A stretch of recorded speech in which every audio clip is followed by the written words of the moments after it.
Bismillahirrahmanirrahim. Assalamualaikum warahmatullahi wabarakatuh.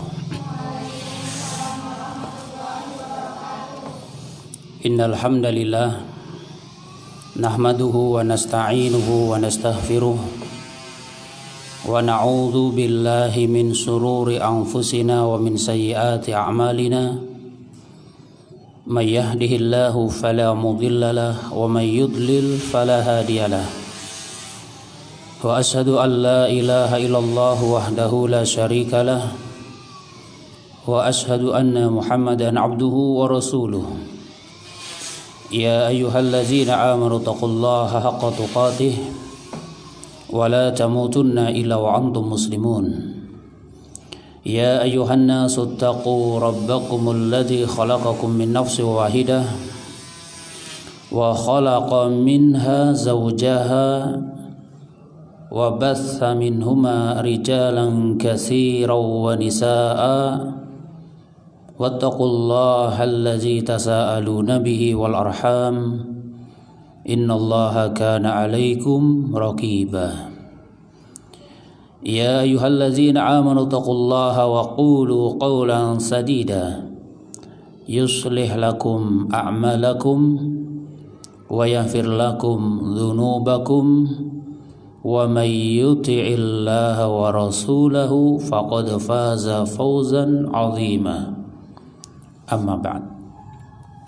Fa inna asdaqal hadisi kalamullah wa khairal huda huda Muhammad sallallahu alaihi wasallam wa syarrul umuri muhdatsatuha wa kullu muhdatsatin bid'ah wa kullu bid'atin dhalalah wa kullu dhalalatin finnar. Ayatul akhwat rahimani wa rahimakumullah. Alhamdulillah, yang pertama kita bersyukur kepada Allah Ta'ala atas limpahan nikmat, baik nikmat sehat, nikmat sempat, dan lebih itu nikmat hidayah. Hidayah sebuah keyakinan, yaitu tentang sebuah kesadaran ya tentang pentingnya kita mencari ilmu. Ini merupakan nikmat yang sangat-sangat patut untuk disyukuri, karena nikmat yang semacam ini hanya Allah berikan kepada orang-orang tertentu saja. Beda dengan nikmat sehat, nikmat sempat, nikmat yang bersifat hal-hal keduniaan, itu Allah berikan kepada semuanya.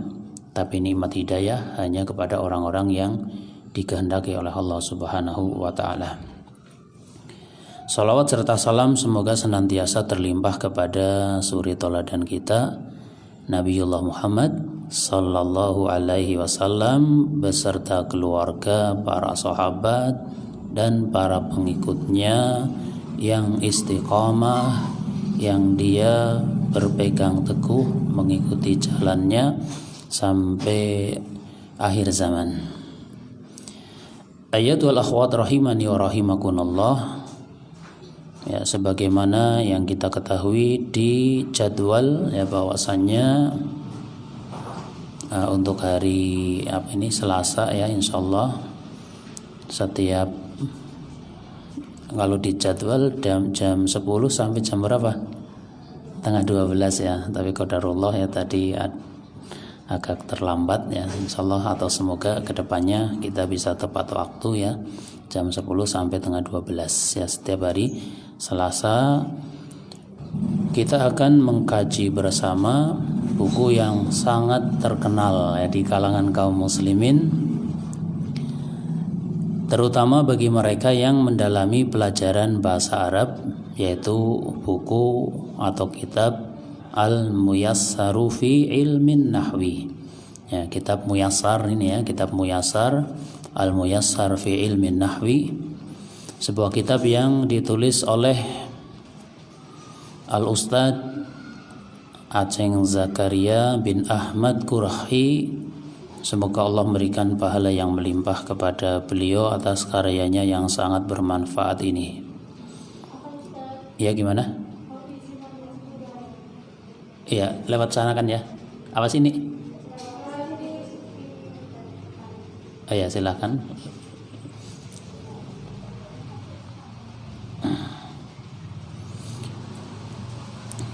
Ya silakan ya, sambil kita lanjutkan. Bagi yang ada keperluan dipersilahkan.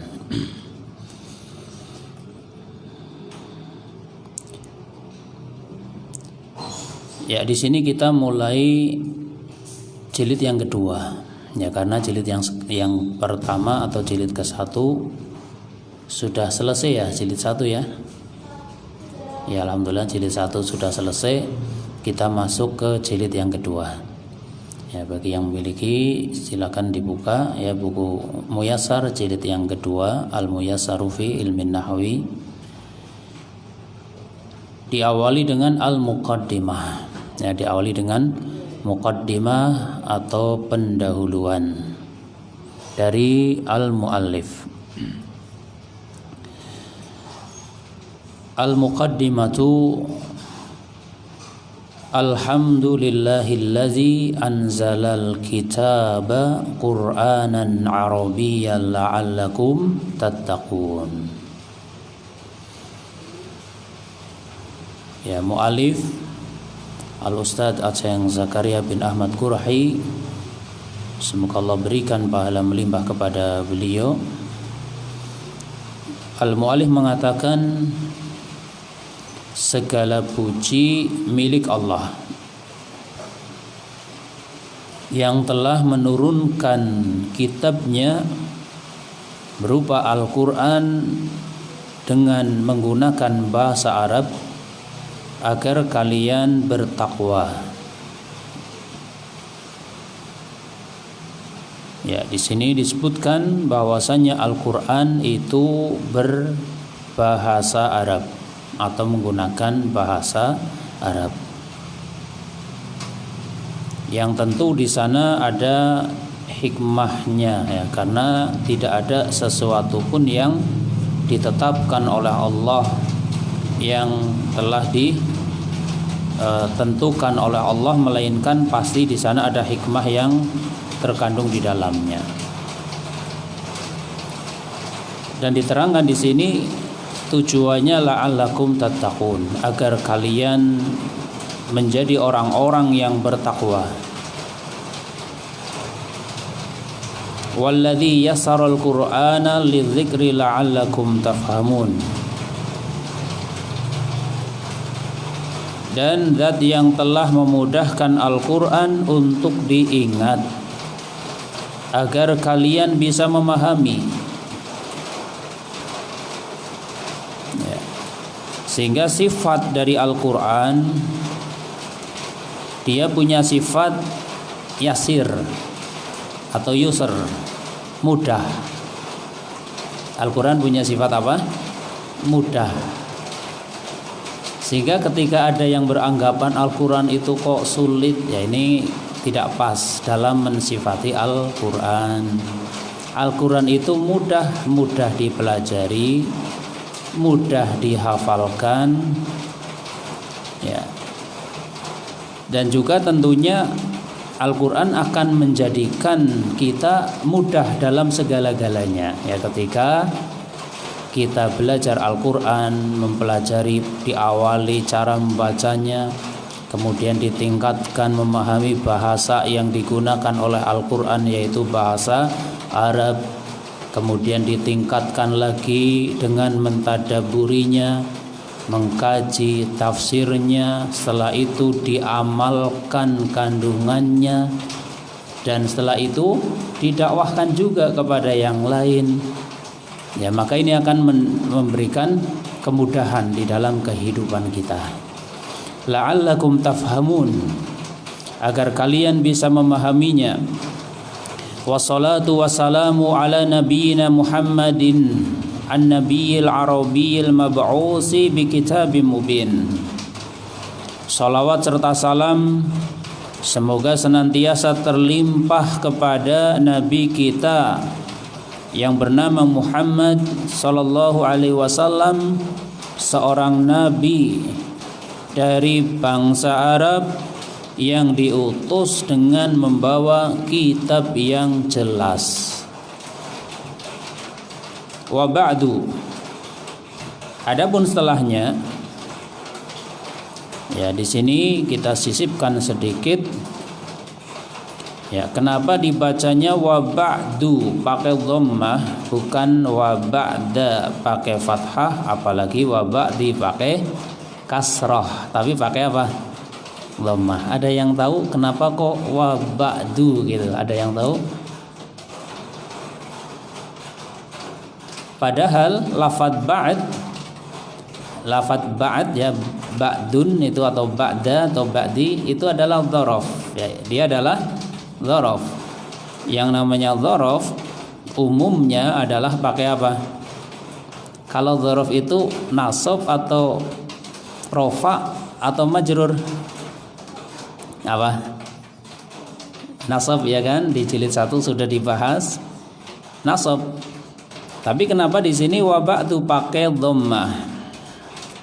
Ya, maka rahasia yang ada di dalamnya adalah ketika ada lafadz ba'du pakai dhammah, termasuk di sana qablu pakai dhammah, menunjukkan ada satu mudhof ilaih yang dihilangkan.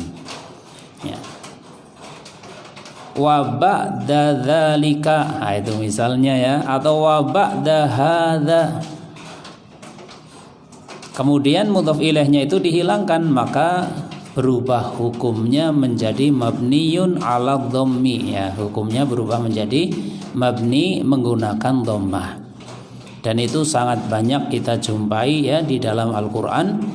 Misalnya min qablu, itu kan bukan min qabli tapi min qablu. Nah, di situ menunjukkan ada satu mudhof ilaih yang dihilangkan. Kemudian mu'alif menjelaskan fa inna hajatal muslimi. Kalimat ini diawali dengan apa? Huruf apa? Diawali dengan huruf apa? Huruf apa? Fa, iya kan? Ya, ini merupakan sebuah kelaziman, sesuatu yang semestinya ya, yang sudah biasa bahwasanya setelah ba'du atau amma ba'du maka disusuli dengan jawabnya berupa huruf fa itu. Sehingga kalau kita lihat kitab-kitab setelah amma ba'du itu langsung pakai fa gitu kan, bukan pakai wa tapi pakai fa. Ya karena ini sebagai jawabnya ya. Ya sehingga nanti kalau antuna gitu ya sebagai penulis kitab setelah amma ba'du jangan lupa pakai apa? Fa, awali dengan fa. Ya sebagaimana Nabi kita Muhammad sallallahu alaihi wasallam mencontohkannya juga seperti itu. Amma ba'du fa inna asdaqal hadisi kitabullah. Kan seperti itu ya. Pakai fa inna gitu. Ya, sama dengan di sini. Fa inna hajatal muslimi. Sesungguhnya butuhnya seorang muslim. Sesungguhnya orang yang beragama Islam dia itu membutuhkan, butuh terhadap apa? Ila ma'rifati qawaidil lughatil arabiyyati, membutuhkan untuk mengetahui kaidah-kaidah bahasa Arab. Ya, ini langsung sama mu'alif disampaikan di awal, memberikan satu penekanan bahwa yang namanya orang Islam itu butuh tahu terhadap bahasa Arab ini.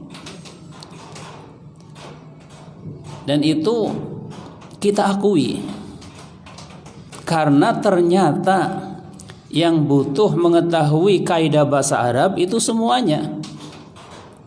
Ada yang tahu alasannya? Kenapa kok semua orang Islam itu butuh untuk mengetahui kaidah bahasa Arab?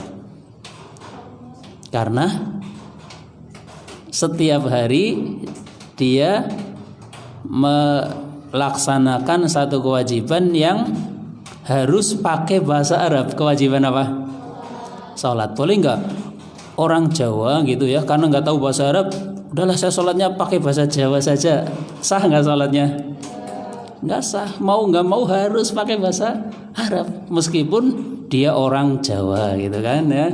Meskipun dia orang Inggris misalnya, dia orang Cina misalnya, nggak ada apa istilah kita keluasan gitu, nggak ada alternatif yang lain, nggak ada pilihan, tidak ada kelonggaran misalnya, oh ya nggak apa-apa karena kamu nggak bisa bahasa Arab, nggak apa-apa lah pakai bahasa Jawa saja. Tidak ada seperti itu. Semuanya yang namanya sholat wajib pakai bahasa Arab. Dan sholat itu isinya apa isinya? Coba kalau kita lihat yang namanya ibadah sholat dari awal sampai akhir itu isinya apa? Ya udah, arti sholat secara bahasa apa? Arti sholat secara bahasa apa artinya? Iya betul, sholat itu artinya doa. Karena di dalamnya berisi doa-doa. Dari awal itu sudah doa. Doa iftitah gitu ya, atau doa istiftah. Ada yang pakai Allahumma ba'id baini wa baina khotoyaya. Ada yang pakai itu atau ada yang pakai lainnya. Di situ kita sedang berdoa. Dilanjutkan Al-Fatihah, di sana ada doanya. Nanti ketika ruku isinya doa, iktidal isinya doa, apalagi sujud, tempat paling dekat antara seorang hamba dengan Tuhannya yaitu ketika sujud. Di situ diperintahkan untuk memperbanyak doa. Duduk antara dua sujud, sujud lagi, termasuk di sana tasyahud, ya di sana juga ada doa. Yang namanya doa kita sedang minta. Yang namanya minta kita harus tahu apa sih yang kita minta, kan seperti itu. Maaf ya, sehingga aneh kalau ada orang minta tapi dia nggak tahu sebenarnya dia minta apa, itu dia nggak tahu, ini aneh gitu. Ya maaf saja ya, kalau ada orang Islam dia sholat kok tidak tahu sebenarnya saya ini sedang minta apa. Bisa nggak orang sholat tapi tidak tahu apa yang dia minta? Bisa nggak? Bisa nggak? Ada orang sholat tapi dia nggak paham sebenarnya saya ini sedang ngomong apa. Bisa nggak terjadi seperti itu? Bisa. Kapan itu terjadi? Apabila tidak paham bahasa yang dia pakai, tidak paham bahasa yang dia ucapkan. Maka kalau kita bicara minimal ya, minimal yang namanya sholat, minimal secara garis besarnya kita tahu intinya, ini minimal. Ketika Al-Fatihah tahu garis besarnya, ruku tahu garis besar isi permintaannya, itu minimal ya. Syukur-syukur bisa rinci setiap kata yang ada kita paham, itu yang lebih utama. Wallahu a'lam. Bahkan di sini diterangkan butuhnya seorang muslim, orang yang beragama Islam terhadap bahasa Arab itu bukan kebutuhan yang sepele, bukan. Tapi daruriyatan jiddan. Butuh yang begitu mendesak. Kebutuhan yang harus segera disegerakan, yang harus disegerakan. Bahkan butuhnya dia terhadap bahasa Arab ini lebih besar dibandingkan butuhnya dia terhadap hal-hal duniawi. Kita butuh makan, kita butuh minum, dan butuhnya kita terhadap ilmu jauh lebih besar dibandingkan butuhnya kita terhadap makan dan minum. Ya, sehingga daruriyah jiddan, mendesak, sangat mendesak. Alasannya apa? Ya, di sini diterangkan di antara alasannya kehidupan kita. Kita butuh paham terhadap Al-Quran dan As-Sunnah. Maka caranya harus paham bahasa yang dimiliki oleh Al-Quran dan yang dimiliki oleh As-Sunnah. Dan itu adalah bahasa Arab. Wa qad amarana Rasulullah sallallahu alaihi wasallam an natamassaka bihima wa na'mala bima fihima. Dan sungguh Rasulullah sallallahu alaihi wasallam, beliau telah memerintahkan kepada kita semua untuk berpegang teguh kepada keduanya, yaitu apa? Keduanya apa? Al-Quran dan As-Sunnah. Ini perintah Rasul. Bukan sekedar itu, wa na'mala bima fihima, mengamalkan kandungannya. Ini diurutkan ini oleh mu'alif, ya, diurutkan alasan-alasannya.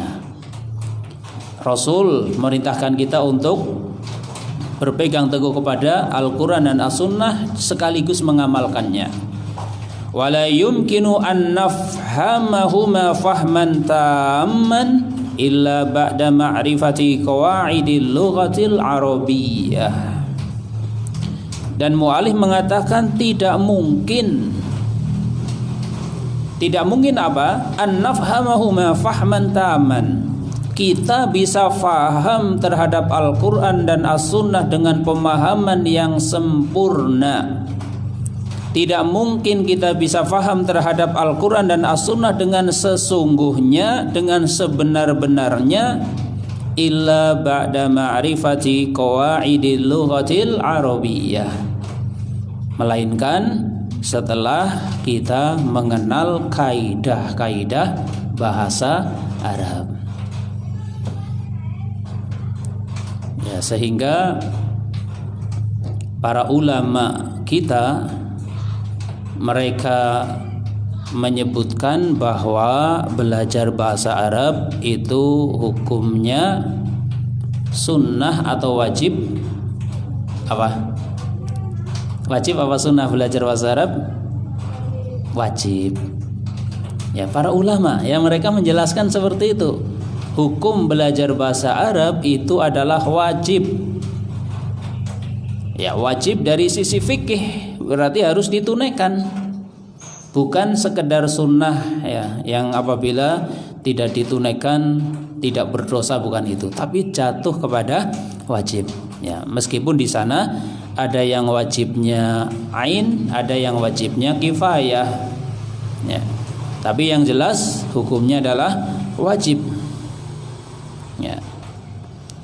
Karena kita tidak bisa memahami Al-Quran dan As-Sunnah dengan pemahaman yang sebenar-benarnya kecuali apabila mengetahui kaidah-kaidah bahasa Arab. Ya, sehingga bahasa Arab ini termasuk dari salah satu ilmu wasilah atau ilmu alat. Ya, bahasa Arab termasuk salah satu dari ilmu alat. Alat, apa artinya alat? Alat gitu kan? Apa gunanya alat? Kalau kita punya alat, keuntungan apa yang kita dapatkan dari alat tersebut? Ya, paling tidak dengan adanya alat, pertama akan memudahkan kita. Kedua, akan lebih cepat kita menuju apa yang kita inginkan. Contoh, misal kita ini di Purbalingga ya. Purbalingga, kalau kita mau ke mana ya, Jakarta gitu ya, kira-kira kalau tanpa alat, yaitu dengan cara jalan kaki, berapa hari? Ada yang tahu? Ada yang punya pengalaman? Enggak ya, sama. Ya, gambarannya mungkin bukan hari ya, tapi apa? Bulan gitu ya. Kalau tanpa alat. Sekarang kalau alatnya ditingkatkan, bukan jalan kaki tapi naik sepeda, lebih cepat mana jalan kaki dengan naik sepeda? Naik sepeda bisa jadi 2 kali lipatnya gitu ya. Sekarang alatnya ditingkatkan lagi, naik sepeda motor, lebih cepat mana? Naik sepeda dengan sepeda motor? Jelas naik sepeda motor. Ditingkatkan lagi, naik kereta, lebih cepat naik kereta. Ada yang lebih cepat dibandingkan kereta enggak? Ada enggak? Apa?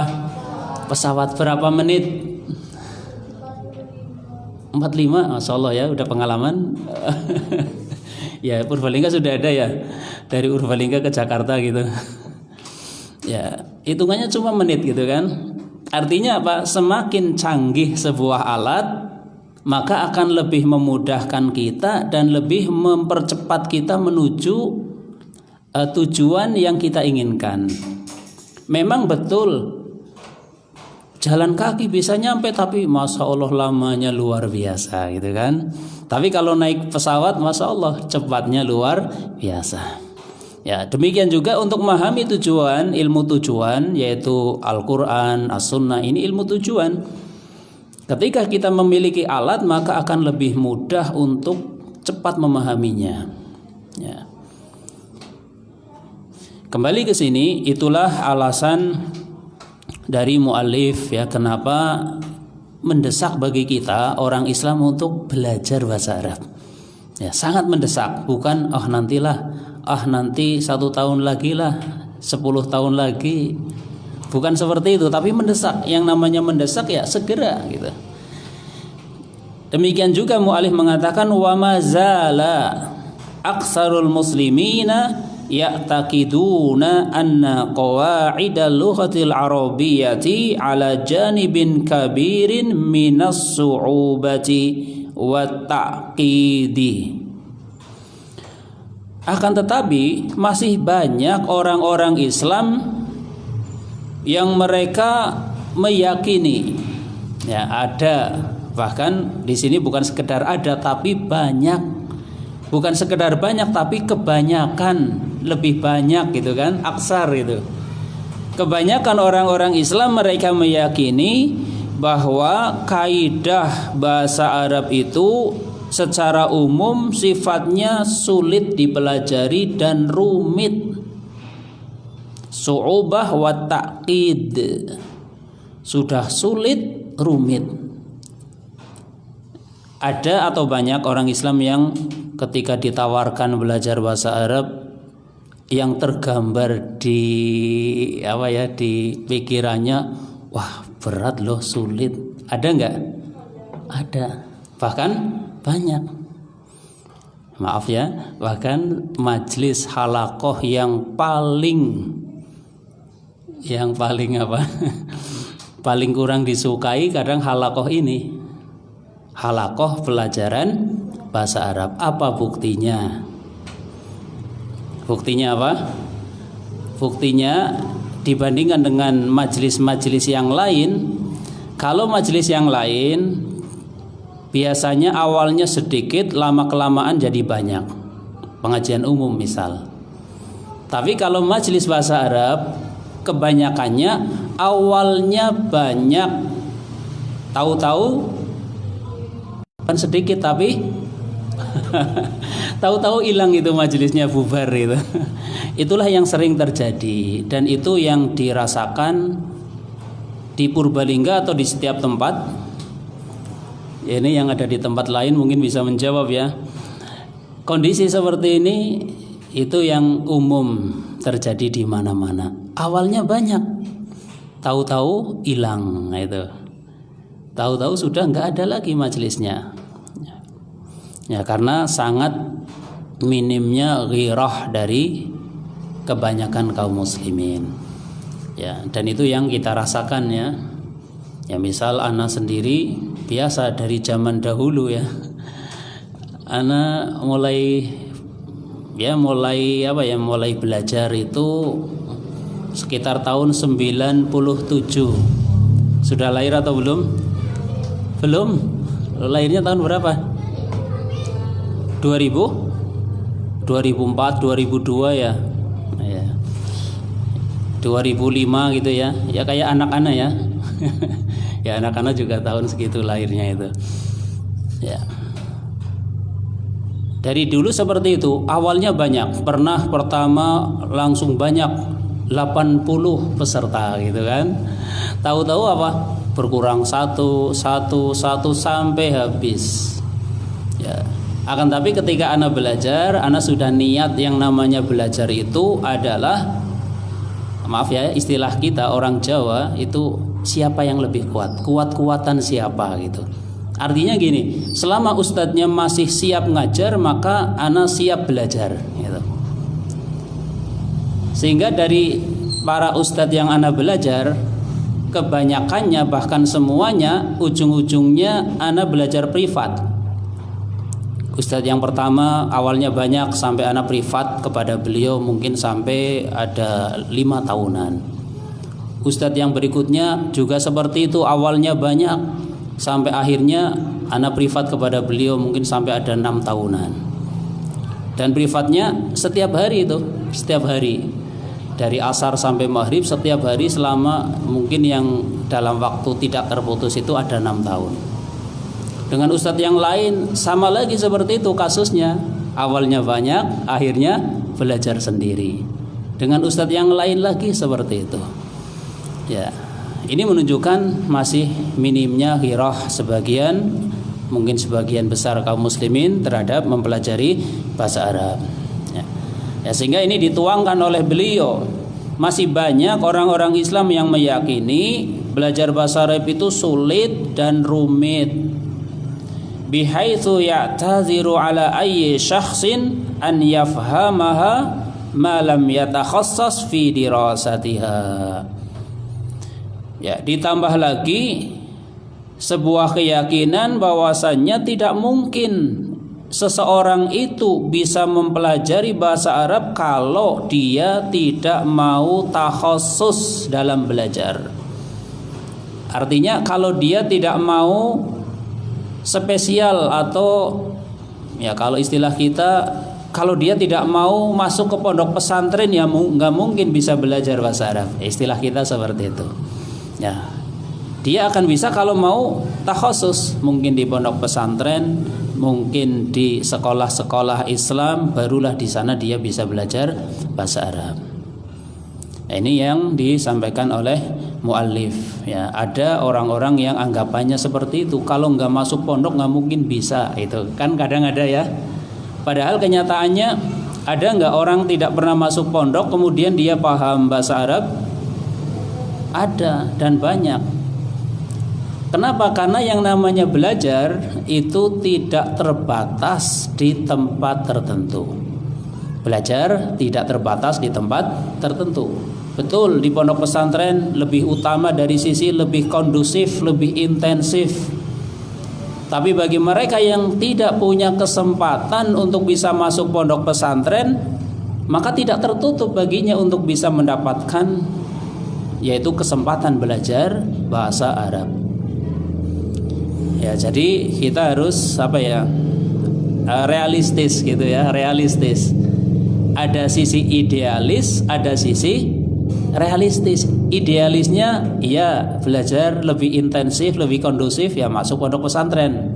Kalau punya anak ya masukkan ke sana itu supaya lebih intensif gitu.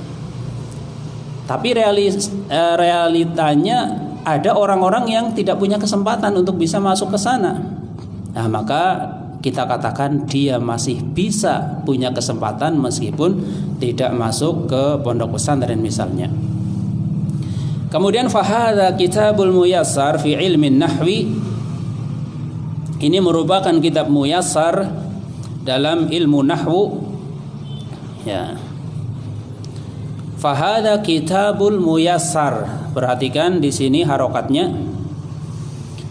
Al-muyassar itu boleh dibaca kasroh sebagai mudhof ilaih dari kitab.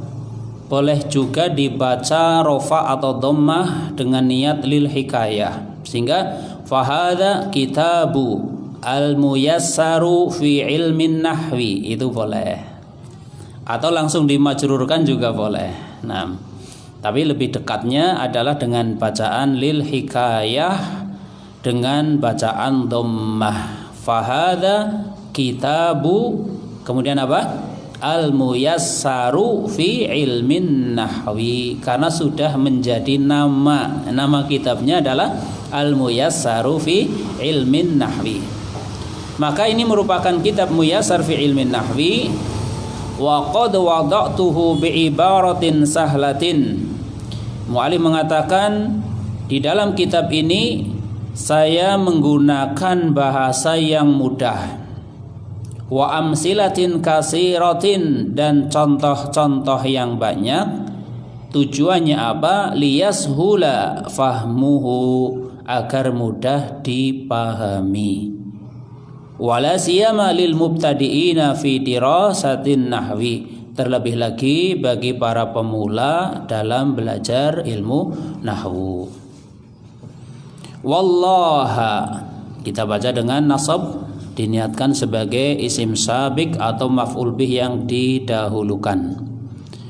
Dibaca wallaha as'alu itu boleh, dibaca wallahu as'alu juga boleh. Ya, kalau antuna sukanya bacanya ini apa? Wallahu atau wallaha? Ya, kalau wallahu berarti sebagai mubtada. Kalau wallaha berarti sebagai maf'ulun bih. Wallaha as'alu, hanya kepada Allah. Itu kalau dibaca dengan fathah ya, artinya al-hasr, pembatasan. Wallaha as'alu, hanya kepada Allah saya memohon.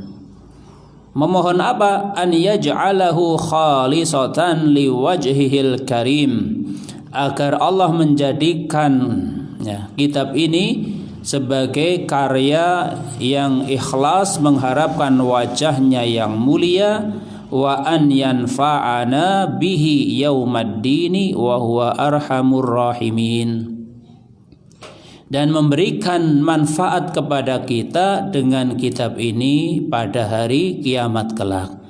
Allah lah zat yang paling atau yang maha pemberi rahmat atau kasih sayang, di antara yang memberikan kasih sayang.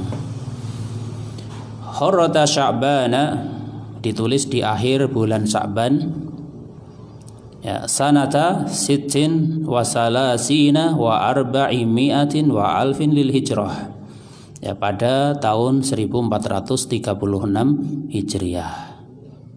Kalau sekarang 1443, berarti belum begitu lama ya. 7 tahunan ya. Al-Muallif, ditulis oleh Al-Muallif Al-Ustad Aceng Zakaria bin Ahmad Qurhi, wallahu a'lam. Yaitulah muqaddimah ya dari muallif.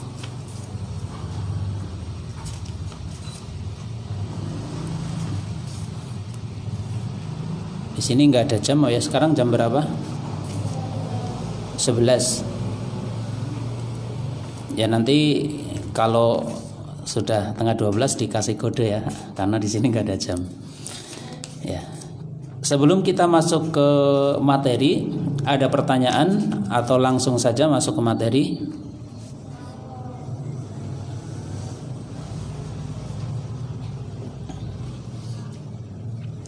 Ya, kita masuk ke materi halaman 1 ya, halaman 1. Ya, perlu diketahui bahwasannya jilid 2 ini hampir mirip dengan jilid 1, cuma bedanya jilid 2 ini lebih ke qawaid sorofnya ya, qawaid sorof atau unsur-unsur pembentuk kata. Ya, sehingga di jilid 1 sebagiannya sudah disinggung, cuma di jilid 2 lebih dalam dibandingkan jilid 1. Ya, dari awal sampai akhir membahas tentang qawaid sorof. Barulah nanti di jilid 3 adalah pendalaman qawaid nahwu. Jadi kalau kita lihat kitab Muyassar ini, jilid 1 itu adalah qawaid sorof plus qawaid nahwu, tapi masih global. Jilid 2 pendalaman qawaid sorof. Jilid 3 pendalaman qawaid nahwu ya, sehingga imbang ya, imbang ya. Untuk jilid 1-nya nahwunya ada, sorofnya ada, tapi global. Nanti jilid 2 qawaid sorof lebih dalam. Barulah nanti jilid 3 qawaid nahwu lebih pendalaman lagi. Nah, ya, sehingga nanti kalau terkesan oh ini kok kayaknya udah pernah. Iya, udah pernah. Sudah pernah dulu di jilid 1, cuma ini lebih dalam dibandingkan jilid 1 ya, seperti itu gambarannya. Mabahisu ilmin nahwi, pembahasan-pembahasan yang berkaitan dengan ilmu nahwu.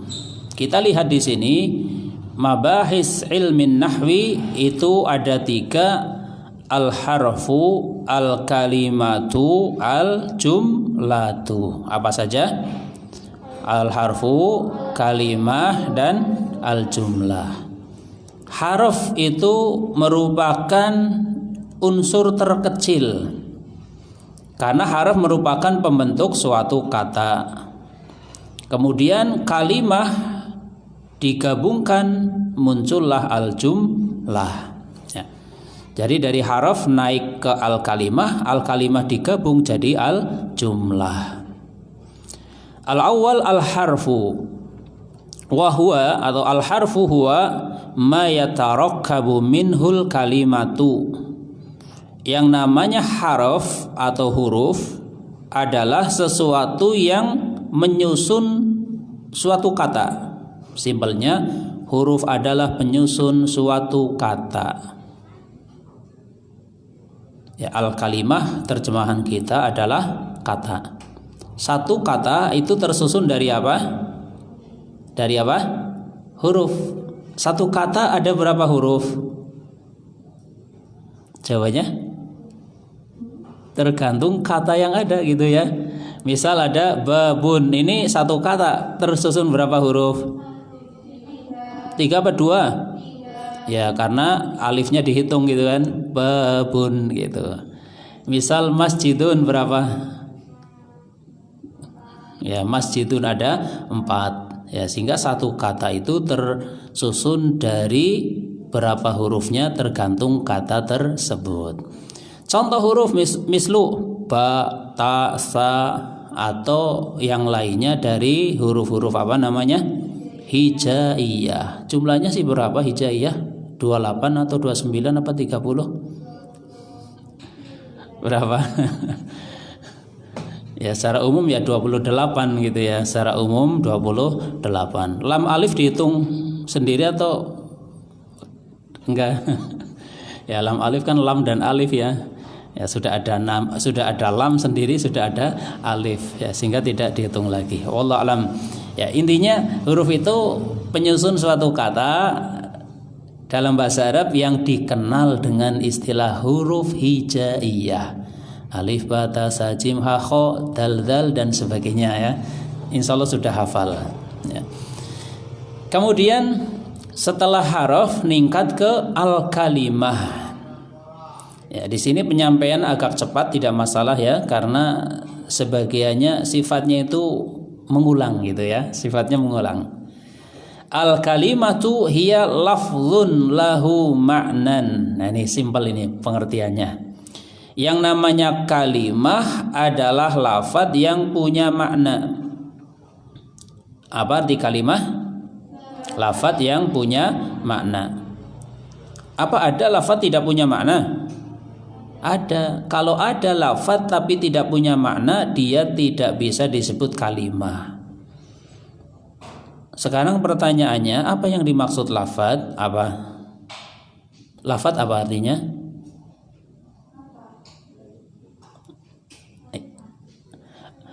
Pengertian lafaz.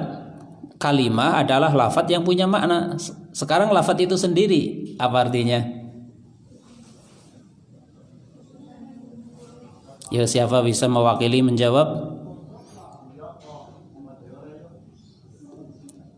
Lafaz apa ya lafaz? Lafaz adalah ya as-sautul mustamilu ala ba'dil hurufil hijaiyah. Apa lafaz? Diulangi. As-sautul mustamilu ala ba'dil hurufil hijaiyah. Itu lafaz. Suara yang mengandung sebagian huruf hijaiyah. Nah, ini kan masih umum ini. Intinya sebuah suara tapi dia bisa ditulis dengan huruf hijaiyah, itu namanya lafaz. Karena ada suara tapi tidak bisa ditulis dengan huruf hijaiyah, maka namanya bukan lafaz. Kalau kita mendengar ada orang mengatakan gini, kitabun, bisa nggak ditulis dengan huruf hijaiyah? Diwakili huruf apa saja? Kaf terus, ta terus, alif dan ya. Maka kita katakan kitabun adalah lafad. Kemudian bisa nggak kita katakan kitabun dia adalah kalimah? Bisa, karena punya makna gitu. Nah, ini urutannya di sini ya. Jadi yang namanya kalimah dia berupa lafadz dan lafadznya punya makna gitu. Ketika kita mendengar ada suara, suaranya bisa diwakili dengan tulisan huruf hijaiyah namanya lafadz. Kalau punya makna maka ningkat menjadi dia adalah kalimah. Contoh lafadz yang tidak punya makna misalnya apa? Ya kita ngucap saja tapi nggak ada maknanya gitu. Misal gini, jarula, jarula. Kalau gini, rojulun, lafadz atau bukan? Kalimah atau bukan? Karena punya makna, artinya orang laki-laki, rojulun. Tapi kalau gini, jarulun, dibalik, bukan rojulun tapi jarulun. Ini lafadz atau bukan? Lafadz atau bukan?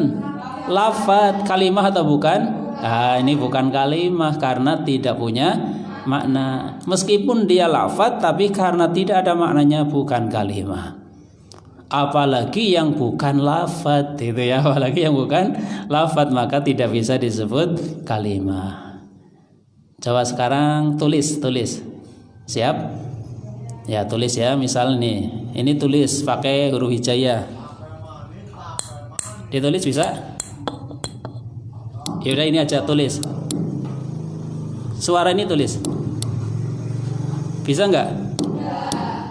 Ini diwakili huruf apa ya? Ini kalau tok masih mungkin pakai huruf to, kof, sukun gitu ya. Apa ini tok ini? Dengar. Bukan ya. Nah, ini contoh. Ini bukan lafadz. Alasannya apa? Nggak bisa ditulis gitu. Yang bisa nulis ya luar biasa. Tadi siap menulis ya. Berarti nggak ada yang bisa nulis ya? Ya berarti ya umum lah, wajar lah nggak bisa nulis. Ya anak saja kalau disuruh nulis ini bingung, ini pakai apa ini? Anak bingung mau pakai huruf apa, bingung ya, karena ini bukan lafadz itu, ini bukan lafadz. Naam. Ya kembali ke sini, itulah kalimah ya. Jadi kalimah simpel saja, dia berupa lafadz dan punya makna. Apa contohnya? Mislu aliyun. Dia lafadz dan punya makna, menunjukkan nama orang laki-laki. Ya jelisu, dia lafadz dan punya makna, menunjukkan kata kerja, sedang atau akan duduk. Fi, ini juga dia lafadz dan punya makna ketika ditempatkan dalam kalimat. Misal fil masjidi, di dalam masjid. Ini yang kedua. Yang ketiga, dari lafadz yang punya makna dia disebut kalimah, kemudian dari kalimah yang ada digabungkan maka jadilah al-jumlah. Sehingga al-jumlah diterangkan di sini, al-jumlatu awil murakkabu hiya qaulun muallafun min kalimataini au aksara li faidatin. Yang namanya jumlah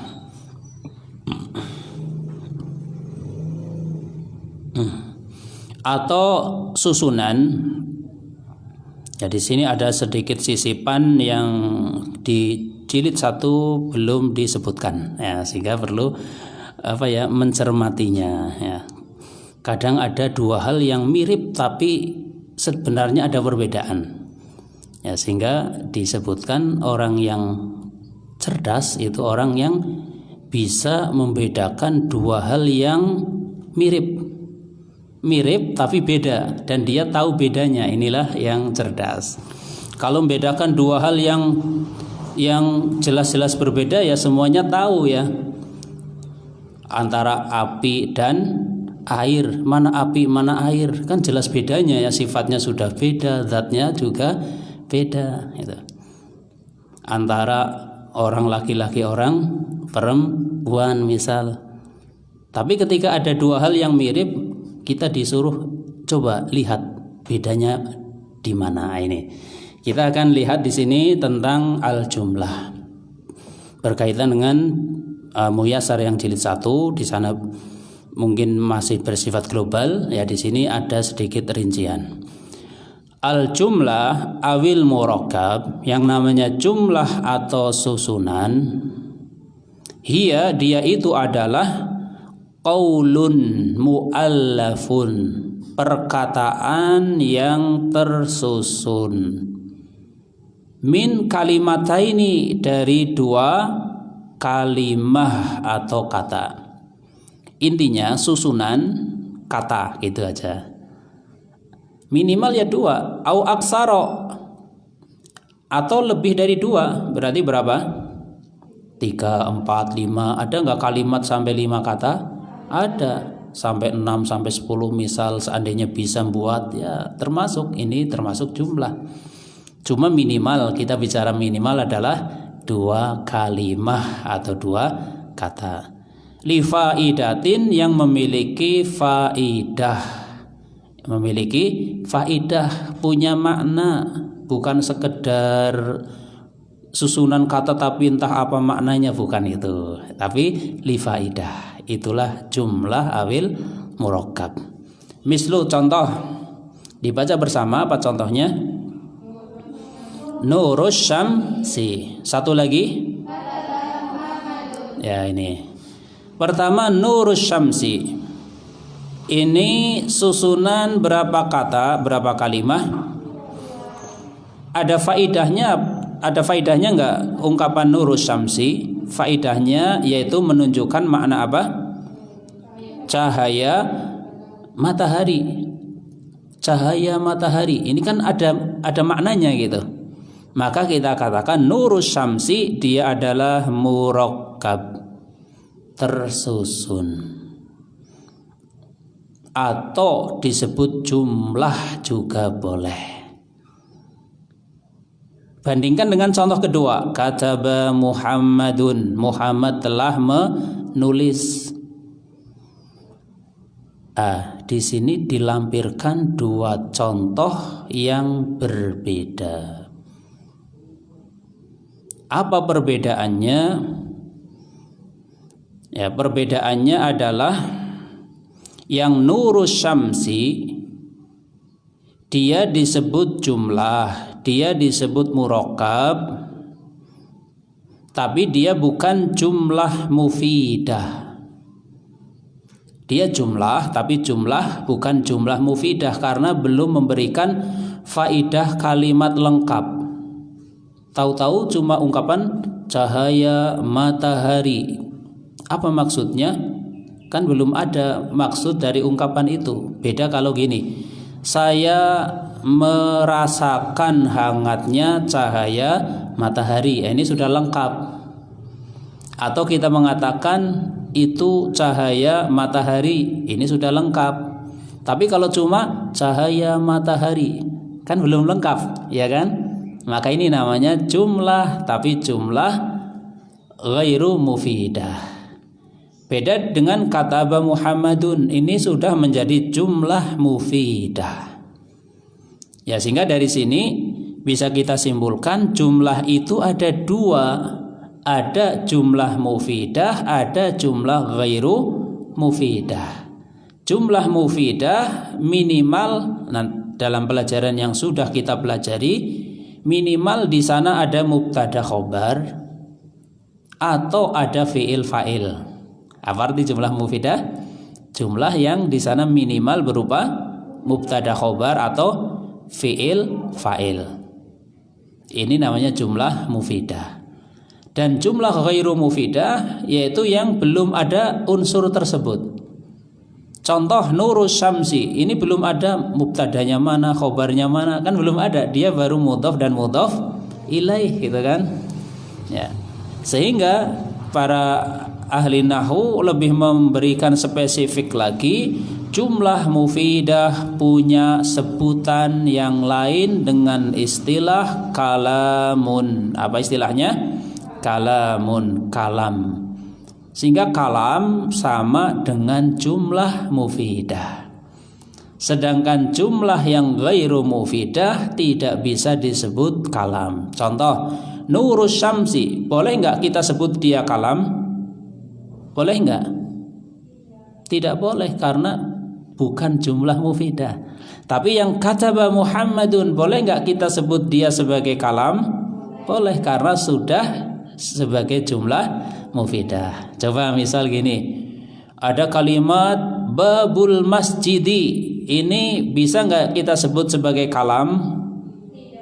Boleh nggak kita sebut sebagai jumlah? Boleh.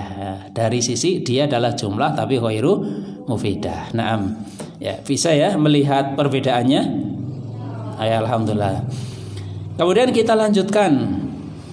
Aqsamul harf, ya, aqsamul harfi. Pembagian huruf atau harf. Huruf terbagi menjadi dua kelompok. Kelompok pertama namanya hijaiyun atau mabaniyun. Kelompok kedua namanya ma'aniyun. Jadi huruf itu ada yang namanya huruf hijai atau yang kita kenal dengan huruf hijaiyah. Dia merupakan mabani. Apa arti mabani? Mabani artinya pembentuk kata. Mabani pembentuk. Sehingga sebuah kata terbentuk dari huruf hijaiyah. Sehingga huruf hijaiyah bisa juga disebut sebagai huruf mabani. Contohnya alif, ba, ta, sa, jim, ha, kha, dal, dzal dan sebagainya. Beda dengan huruf jenis kedua ma'ani, yaitu huruf yang dia punya makna apabila masuk dalam kalimat. Meskipun satu huruf, misal gini, wa. Wa ini kan satu huruf ya. Ada maknanya enggak? Ada. Misal kalimat ja'a Muhammadun wa Zaidun. Wawunya artinya apa? Dan, ya kan? Telah datang Muhammad dan Zaid. Wal asri. Wawunya artinya apa? Demi, ya, karena wawu qasam. Ya. Ya, misal lagi ya. Ya, misal lagi hajja jaddi wa ana saghirun. Wawunya artinya apa? Kakekku menunaikan haji, wa ana saghirun, dalam keadaan saya masih kecil. Wawunya wawu hal, menunjukkan makna dalam keadaan itu. Dan wa yang lainnya ya, masih banyak wawu yang lainnya ya, sehingga wawu itu meskipun cuma wa tapi maknanya banyak tergantung penempatan dia di dalam kalimat. Yang jelas dia punya makna sehingga disebut huruf ma'ani. Ada lagi au, sering kita jumpai au, seringnya diterjemahkan apa? Atau ya. Ya, au sendiri maknanya banyak ya. Au itu maknanya banyak. Ada lil takhir untuk menunjukkan pilihan, ada lil ibah untuk menunjukkan pembolehan.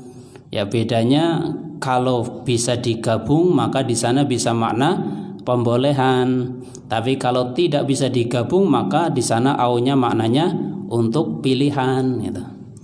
Misal kita mengatakan ke teman kita kul ya, kul dengan kul bedanya apa?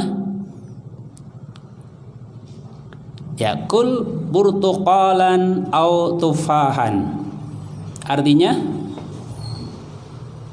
kul burtuqalan, makanlah jeruk, au tufahan, atau au di sini maknanya untuk menunjukkan pilihan atau pembolehan. Buktinya ya, kaidahnya tadi apabila bisa digabungkan itu menunjukkan pembolehan. Contohnya gini, makanlah jeruk atau apel. Atau di sini menunjukkan makna silahkan, boleh kamu makan jeruk, boleh juga makan apel, boleh juga dua-duanya itu. Ya, karena di situ bisa digabungkan. Kan sangat memungkinkan ya, setelah makan jeruk makan apel, memungkinkan enggak? Ya, memungkinkan. Ini contoh ibahah. Tapi misal ini ada kalimat gini, misal ya, tazawwaj Maryama au ukhtaha. Artinya nikahilah Maryam atau saudarinya. Ini pilihan atau pembolehan? Pilihan, karena tidak mungkin nikahi dua-duanya kan.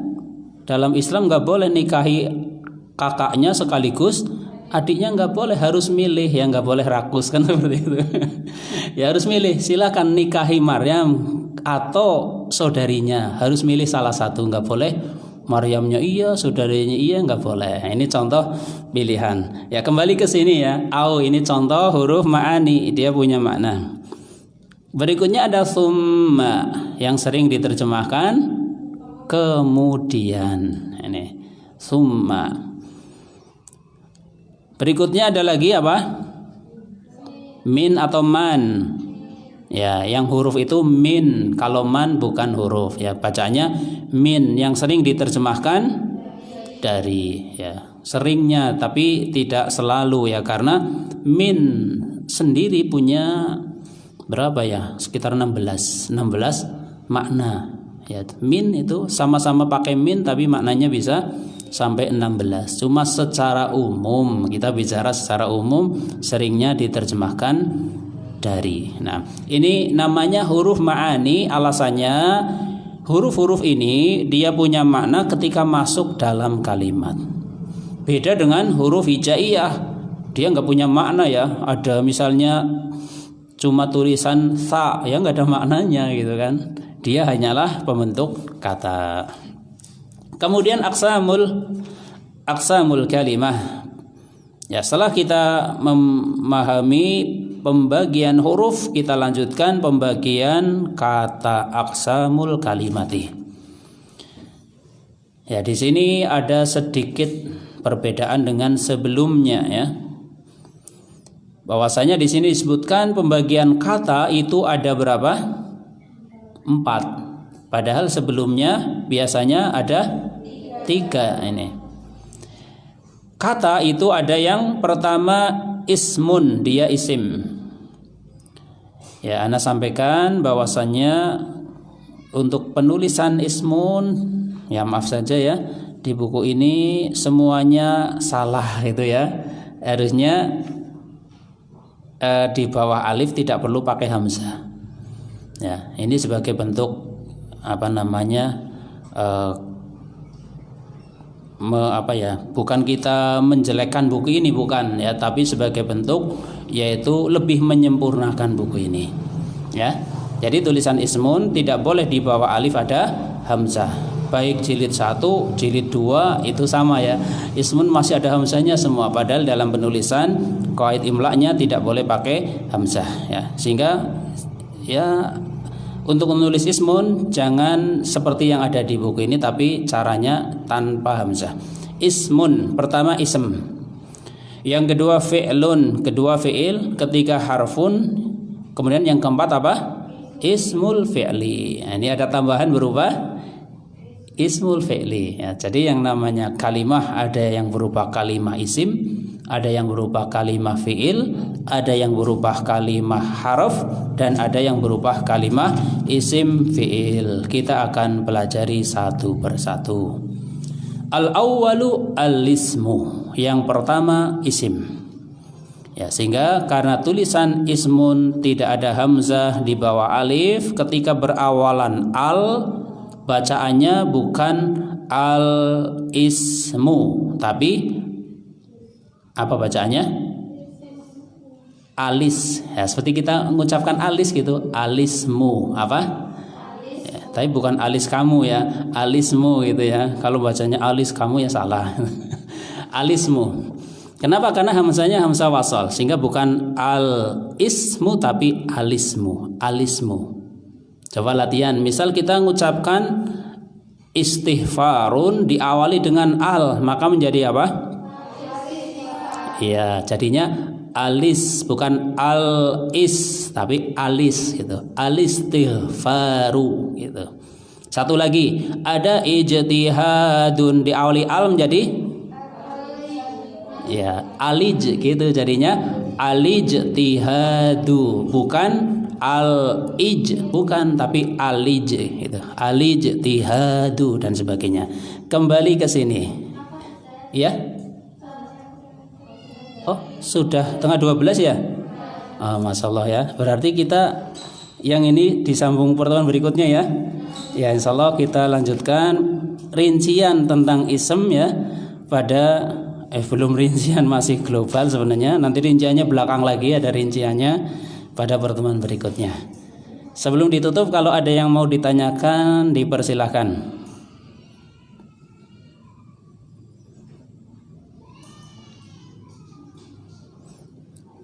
Hal min soal, tafadhol. Ya. Oh ya, ada, ini ada.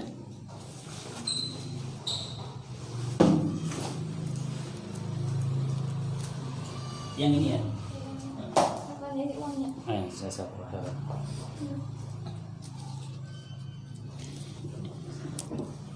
Ya, tidak ada pertanyaan berkaitan pelajaran, sudah jelas. Ya, alhamdulillah ya. Ya, dari ana cukup sekian atas kesalahan kekurangan yang ada. Ana minta maaf yang sebesar-besarnya. Wallahu a'lamu bishawab. Subhanakallahumma wa bihamdika asyhadu an la ilaha illa anta astaghfiruka wa atubu ilaik. Wassalamualaikum warahmatullahi wabarakatuh.